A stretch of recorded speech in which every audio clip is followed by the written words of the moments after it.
ಅಲಕಾಪುರದ ಚನ್ನಸೋಮೇಶ್ವರ ದೇವಾಲಯದಲ್ಲಿ ನಾಗರ ಹಾವು ಪ್ರತ್ಯಕ್ಷವಾಗಿ ಹಲವು ಗಂಟೆಗಳ ಕಾಲ ಹೆಡೆಯೆತ್ತಿ ಭಕ್ತರಿಗೆ ದರ್ಶನ ನೀಡಿದೆ. ಚಿಕ್ಕಬಳ್ಳಾಪುರ ಜಿಲ್ಲೆ ಗೌರಿಬಿದನೂರು ತಾಲೂಕಿನ ಅಲಕಾಪುರ ಗ್ರಾಮದಲ್ಲಿ ಘಟನೆಯಾಗಿದೆ. ಸಾಕ್ಷಾತ್ ಸೋಮೇಶ್ವರ ಸ್ವಾಮಿಯೇ ಹಾವಿನ ರೂಪದಲ್ಲಿ ಬಂದಿದೆ ಅಂತ ಭಕ್ತರು ನಂಬಿದ್ದಾರೆ. ಇನ್ನು ಹಾವು ಪ್ರತ್ಯಕ್ಷವಾದ ನಂತರ ದೇವಾಲಯದಲ್ಲಿ ಭಕ್ತರು ವಿಶೇಷ ಪೂಜೆಯನ್ನ ಸಲ್ಲಿಸಿದರು. ದೇವಾಲಯದಲ್ಲಿ ನಾಗರ ಹಾವು ಪ್ರತ್ಯಕ್ಷವಾದ ವಿಡಿಯೋ ಎಲ್ಲೆಡೆ ವೈರಲ್ ಆಗ್ತಿದ್ದಂತೆ ಚನ್ನಸೋಮೇಶ್ವರ ದೇವಸ್ಥಾನಕ್ಕೆ ಭಕ್ತ ಸಾಗರವೇ ಹರಿದು ಬಂದಿದೆ.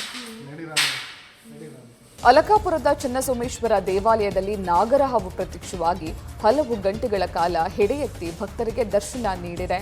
ಚಿಕ್ಕಬಳ್ಳಾಪುರ ಜಿಲ್ಲೆ ಗೌರಿಬಿದನೂರು ತಾಲೂಕಿನ ಅಲಕಾಪುರ ಗ್ರಾಮದಲ್ಲಿ ಘಟನೆಯಾಗಿದೆ. ಸಾಕ್ಷಾತ್ ಸೋಮೇಶ್ವರ ಸ್ವಾಮಿಯೇ ಹಾವಿನ ರೂಪದಲ್ಲಿ ಬಂದಿದೆ ಅಂತ ಭಕ್ತರು ನಂಬಿದ್ದಾರೆ. ಇನ್ನು ಹಾವು ಪ್ರತ್ಯಕ್ಷವಾದ ನಂತರ ದೇವಾಲಯದಲ್ಲಿ ಭಕ್ತರು ವಿಶೇಷ ಪೂಜೆಯನ್ನ ಸಲ್ಲಿಸಿದರು. ದೇವಾಲಯದಲ್ಲಿ ನಾಗರ ಹಾವು ಪ್ರತ್ಯಕ್ಷವಾದ ವಿಡಿಯೋ ಎಲ್ಲೆಡೆ ವೈರಲ್ ಆಗ್ತಿದ್ದಂತೆ ಚನ್ನಸೋಮೇಶ್ವರ ದೇವಸ್ಥಾನಕ್ಕೆ ಭಕ್ತ ಸಾಗರವೇ ಹರಿದು ಬಂದಿದೆ. ನ್ಯೂಸ್ ಫಸ್ಟ್ ನಿರ್ಭೀತಿಯಿಂದ ನಿಮ್ಮ ಪರವಾಗಿ.